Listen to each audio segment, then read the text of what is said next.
quick words about me first. My name is Johan. I'm from Sweden, 35 years old. Been running my own company since 2000. So the first company I started was building snowboard jumps in my hometown. And we actually made the largest snowboard jumps in a competition in the world, the first try. So I guess that's where my confidence came from, thinking that more or less anything is possible if we made that. I started a recruitment business in 2002, and then I went to Hong Kong to study and started importing gas scooters, kind of these Chinese mopeds, importing them to Sweden, and grew really fast. And then I also had a bike company where you could customize your bike online, and it was called Bike by Me, and it was really cool. We sold to 26 countries and failed dramatically. The same thing actually with the gas scooters. So I've done a lot of fails, I guess. Just as this is the Lean Startup theme, I thought I was gonna share with you my best, a really good thing we actually did in 2004. Before we decided to import these mopeds from China, you needed to buy this big container that was going to be shipped and coming to Sweden before you could sell them. It's really hard to sell them also before you had them, and you need to pay everything up front. And we had some money from our first recruitment business that was starting to kick off, but we didn't have so much money. So what we did was that we had the equivalent of eBay in Sweden called Blocket. We actually took a picture from the pictures we got from their factory where we're going to buy the scooters from, and we said that, here, come and buy this for this much on stock right now. And we got like 130 people buying these, because it's not like a PayPal thing, it's more you send an email, I want to buy this, in those days. So we got like 150 emails that wanted to buy these scooters, and we just had to auto reply them and say, sorry, we're all out of stock, it went really fast, would you mind waiting until 3 months more, then we will have more scooters in stock. And about 50 people said yes, and also prepaid their things. So we got the money from them getting the scooters home, and luckily there were scooters in the container when we opened it, and it kicked off. So that was that's a kind of a lean technique, I guess. I don't know if it's legal, but but anyway, I also been told not to sales pitch, and I'm trying not to, but I'm going to talk what I'm really passionate about. I think that for the perspective of Lean, I think it's what happens after Lean, and it's more about the organization issues that comes when people are getting from being a bunch of friends, 5 people starting a startup, and becoming maybe 10 or 15 people, and you all of a sudden need to get organized in a completely different way. So this is a graph showing that only 95% of startups 95% of startups fail, so only 5% of startups doesn't fail. This was a report from the States where 3,000 startups were involved, and only 5% of them actually provided back on return on investment on their venture-backed firms. Why is that? Of course, it's a big risk and stuff like that, but one of my beliefs is that it has a lot to do with the fast-growing growing pains. The growing pains that comes when a company goes growing fast, and especially when they have money in the back and people telling them to go forward fast and those things. Notice trying to find out ways to make that transition work anyway. So we need companies to grow fast, but perhaps we can take this number down from 95% to 90%, and that would be huge. And so, my passion, it sounds weird, I know, but it's really about job descriptions. I think job descriptions are one of the coolest things, will be one of the coolest things we know. I know it's not right now, but we'll see if I can change your minds a bit on that topic. So what if people knew exactly how themselves performed in relationship to everyone else in the organization? Like really knew, not saying that I think I'm better than him, or having objective proof of it. And what if there should be 2 more there. Okay. That's a new computer, I blame that one then. The next one was going to say, and what if you, regardless of where you are, if you're sitting at the bus thinking of something, like a meeting next week that you should have with some person in your organization, you want to check out what they're doing right now and how their progress is and what their competencies are. There are lots of systems that are placed in the computers, but we never look there. We are always thinking the most when we are on the run. And that's why I think we should have systems that are working when we are on the run and thinking of these things that are not tactical at the moment. So that was what was going to be there. Let's see what else that's missing here. And if you're from the business perspective, like the CEO, what if you could just pick up your phone, same thing, on the run, and see the whole company and see how it's performing at this very moment? Okay. Supposed to be 2 more. Anyway, there are kind of pain points on this, and one of the main problems with organization and working in organizations is a big survey from Sweden, the largest I think that was made, and mapping out the depression actually and the outburn of people in working in organizations. And the main factors for this is that you don't really feel empowered. What you're doing is not feeling traction, and you don't feel the support from others, and you feel that the job you're doing or the payment you're receiving is not according to the value you're actually providing. And stuff that you can do to improve this is that it's a lot about talking about objectives and responsibilities, and also getting back feedback that is true, and just so you feel that you're being treated fair. So fairness is kind of a big thing. So I'm going to talk a bit about OKRs. How many knows what OKRs is? Don't be ashamed, because it's kind of not so common. It's what actually Google has been using since '99. It was introduced by Intel consultant at Google, and it's objectives and key results, OKR. But the very cool thing about it is that it's transparent. Everyone can see what everyone else is having for objectives and key results. And we have an approach to OKRs. There's kind of different ways of using it, but this is our way. We just say 3. And we say that you have 3 objectives that each has 3 key results attached to it. And each 3 months you need to update, validate these progress. And everyone is doing this. You can go historically back and look at how you have been performing. So I thought how to explain this. Well, I put up my own OKRs that I have right now in my 1 to 2 people company. So one of my 3 objectives is to get a prototype tested and validated. It's an app that we're doing right now.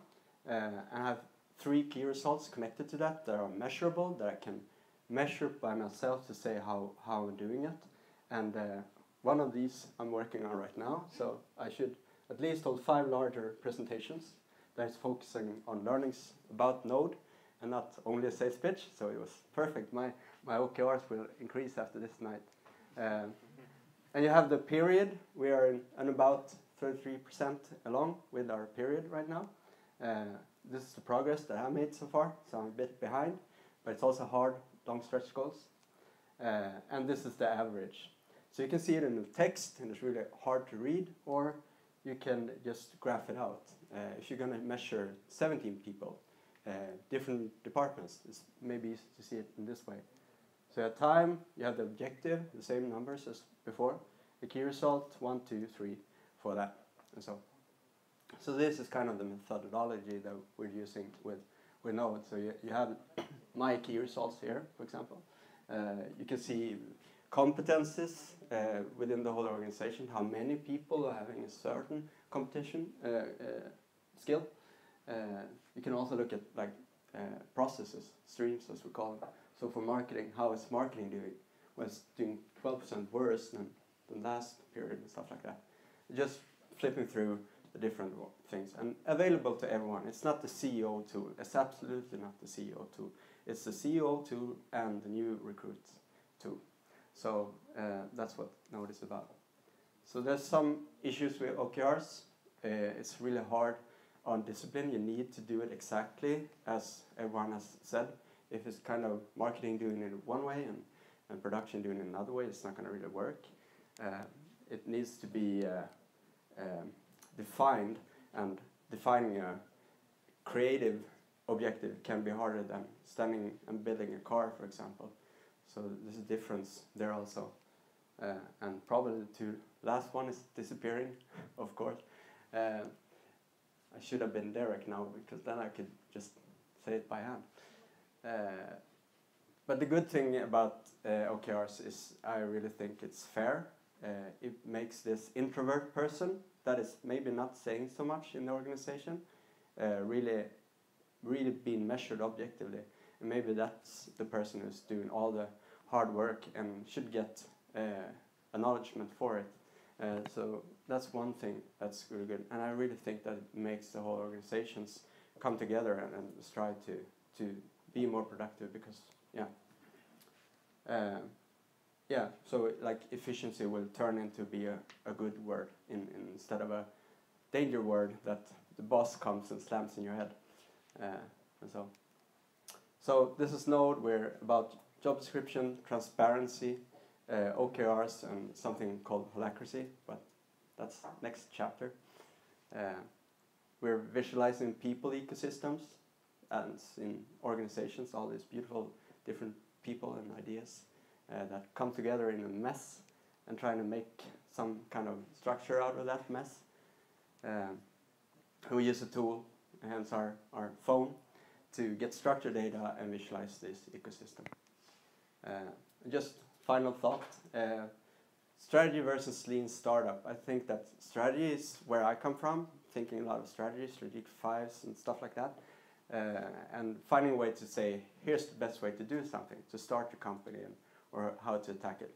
While Lean Startup says, well, you're not that smart. You should just go at it instead and just do it and see what happens and iterate from that. And so, but this also has a problem that, well, I just do it, but without a plan how to get it done actually. I think that's a lot about what OKRs in essence is, how to structure a way of working so you really get things done. And I also was inspired by this, so I started an OKRs meetup group. So maybe the beers is on me next time. So feel free to come and join that group also. Yeah, thanks.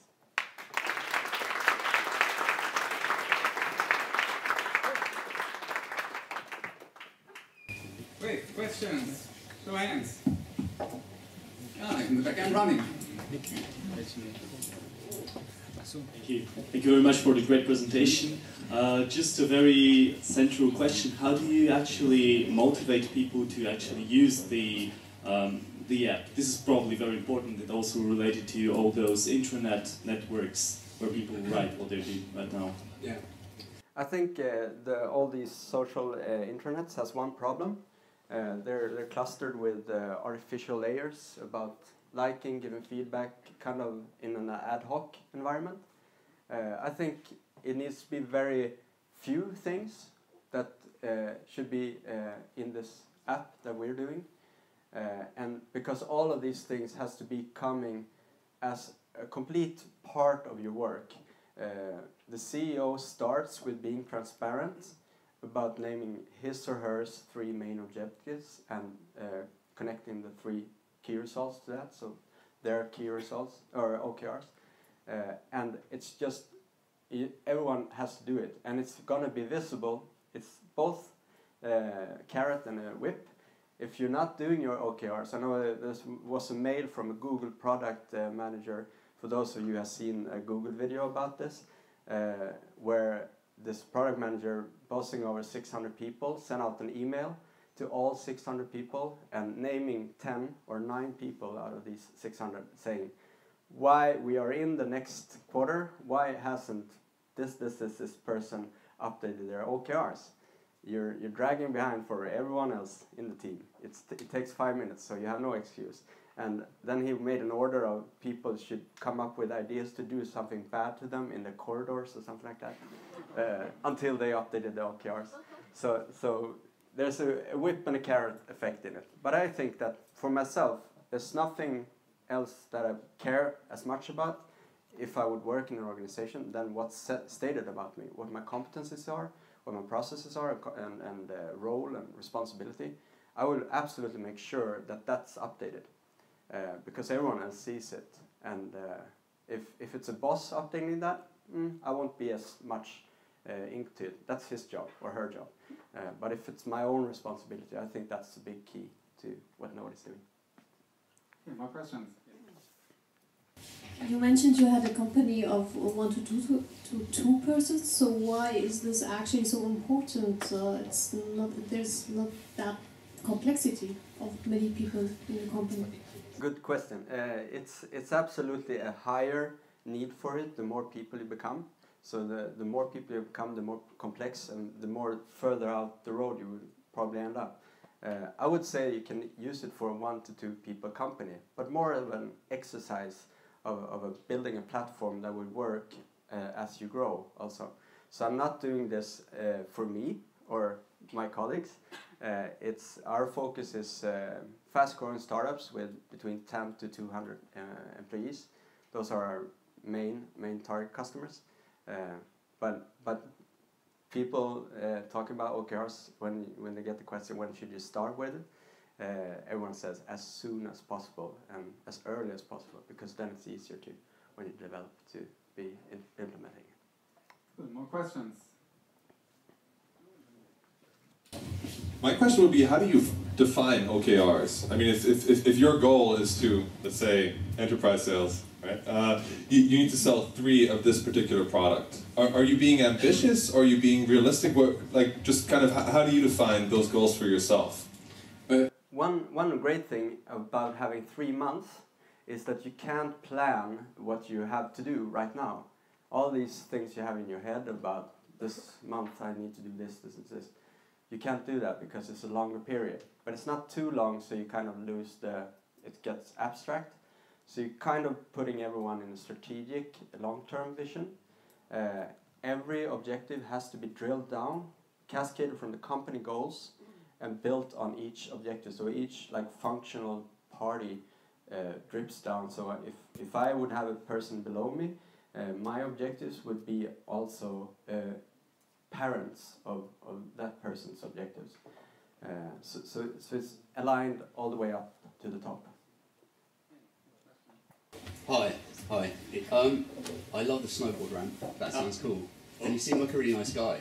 But this sounds really disturbing because you're taking people and then you're objectifying their behaviour into graphs and numbers and figures. It seems really confusing. I sort of feel like a person is kind of a bundle of hopes and love and expectations and ideas, and then to look at these figures and then kind of go, oh look, Bob's slipped down to 30%, I think we should let him go. It seems a bit cruel. And then on top of that, I think it does have one use though, in my opinion, and that might be if you could provide it to CEOs, and if they check it an inordinate amount of time, then it could provide them with a phone number of a therapist, and then they could speak to the therapist about the fact that they're treating humans as machines.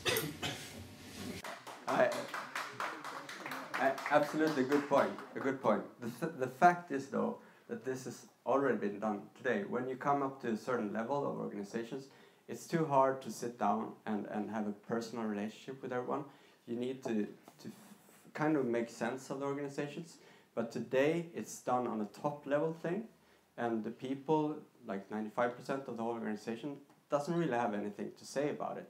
It's based on data that a consultant, for example, has made on picking a sample out of the population and making their insights based on that. And then the leadership goes on those data. Because it's too hard to get each person's, it's in the node, it's all about actually saying that each person, each brain in the organizations is where you should base your conclusions on. It's still going to be objective, it's still going to be focused on the company goals and stuff, but at least it's based on each person and their opinions about their work and processes about that. It's a case of looking at the way that it's structured companies. Yeah. I guess this is the result of that. Thanks. Okay, sounds like a lot of discussions for the break. Are there other questions right now? Okay, so definitely, actually, one personal note from my side. So I was really surprised that so few people knew about OKRs. I think it's very important to learn about it. At least if you want to learn how Google works or how it feels like working at Google, even with all the criticism. So I can totally understand. But I think it's a very different concept to how corporates work right now. There's another question. Actually, one follow-up question to when you're talking about how each person's OKRs need to be based on sort of a waterfall from the companies. How do you deal with that sort of time factor? I mean, that needs to be, it's sort of like the CEO needs to do it first and then everyone needs to go. And what happens, how do you balance, if there's more flexibility, how do you balance, if a department thinks that what the head of the department is doing doesn't match with what they're doing, with where the best, how do you handle that? We found a really good way to handling that, but I don't know how much time I have, but I can tell you later. But it's basically on saying that it absolutely not supposed to be perfect from the start either. This is creating an ecosystem where all people have some kind of connectivity to say what they think about themselves, and by that providing a bigger picture of data. And if there are these issues that it takes time or so, let that time take also. So it's an ongoing process of every third month updating, or every now. If you feel that you have a competence that is not stated on your job description, for example, you can update it on the bus. So you have the power in your thumb to control, at least update what is surrounded by you all the time. But it's kind of, yeah. All right. So I think for now, thanks, Johan. Thank you.